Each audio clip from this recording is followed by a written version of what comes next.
After the wedding, I became the bridge between them.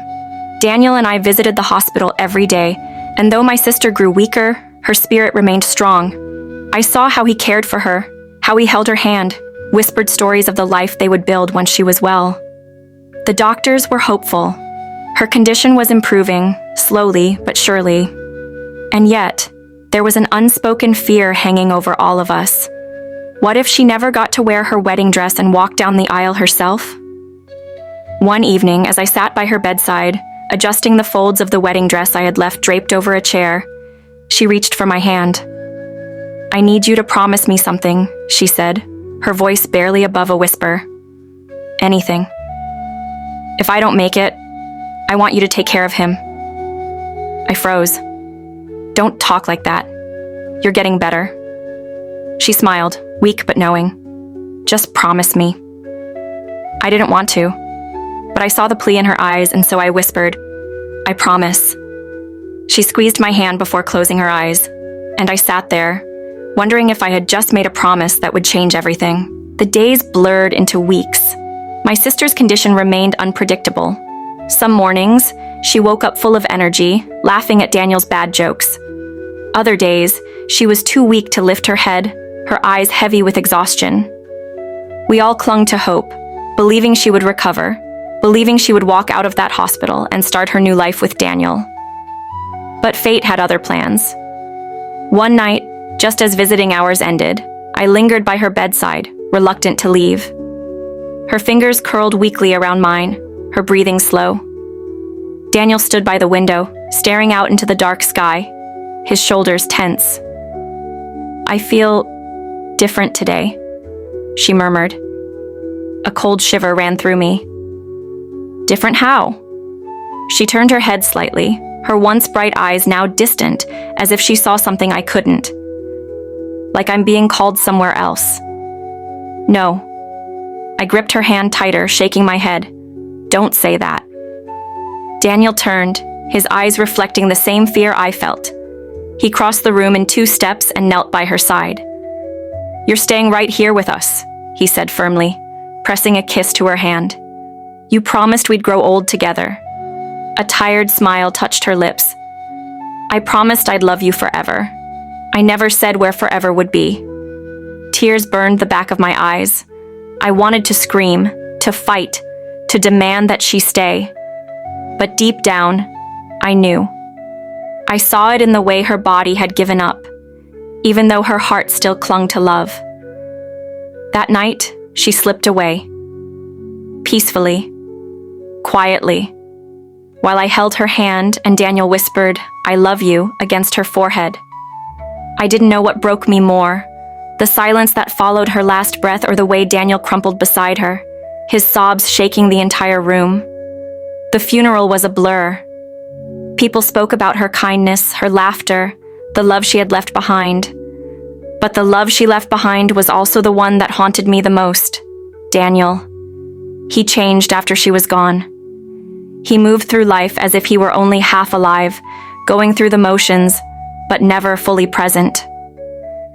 I tried to help, to be the friend he needed, but there were moments when I caught him looking at me, really looking at me, and something about it felt wrong, like he was searching for her in me. One evening, months after her passing, I found him sitting outside my apartment, waiting. His suit was wrinkled, his tie loosened. There was an exhaustion in his eyes that went beyond grief. "I don't know how to live without her," he admitted. I sat beside him, hugging my arms around myself. "Neither do I." A heavy silence stretched between us before he spoke again. "She asked you to take care of me, didn't she?" I stiffened.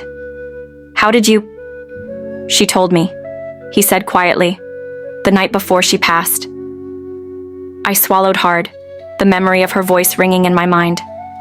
"Promise me." Daniel turned to me then, really looking at me, but this time, it wasn't just grief in his eyes. There was something else. Something that made my heart race in a way I didn't understand. "I don't know how to do this without her," he murmured. "But I feel like maybe neither of us are supposed to." I knew what he was saying. I knew what he was asking. and I didn't know if I was ready for the answer. Daniel's words hung between us like a fragile thread, waiting to either snap or weave into something new.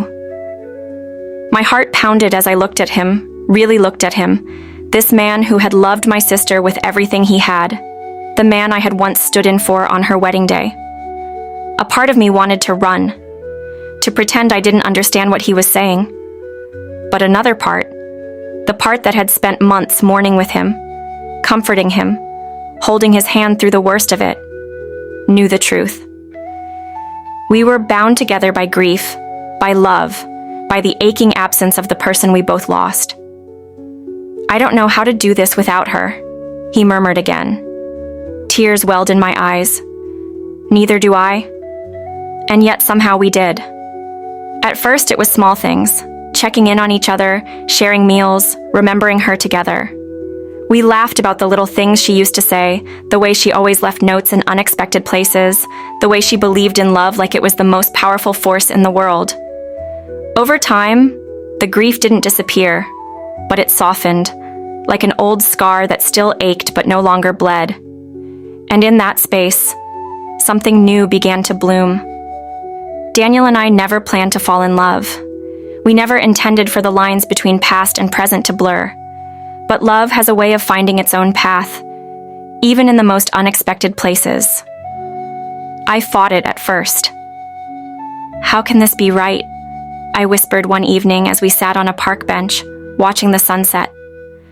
Daniel took my hand gently. "Because she wanted us to be okay, because we're not betraying her, we're honoring her by living." It took me a long time to believe that. But one day, as I placed fresh flowers on her grave, I heard her voice in my heart, soft and reassuring. Love doesn't end. It only changes form. Years later, as I walked down the aisle, not in my sister's wedding dress, but in my own, I felt a quiet peace settle over me. Daniel waited at the altar, love and certainty in his eyes, and for the first time I knew. This was not replacing her. This was not forgetting her. This was the love she left behind, finding its way back to life. As I reached him, a gentle breeze swept through the air, rustling the white and gold flowers around us. It felt like a blessing, a whisper from the sister I had loved and lost. And as Daniel took my hands in his, I smiled, knowing that somehow she was still with us, still a part of us.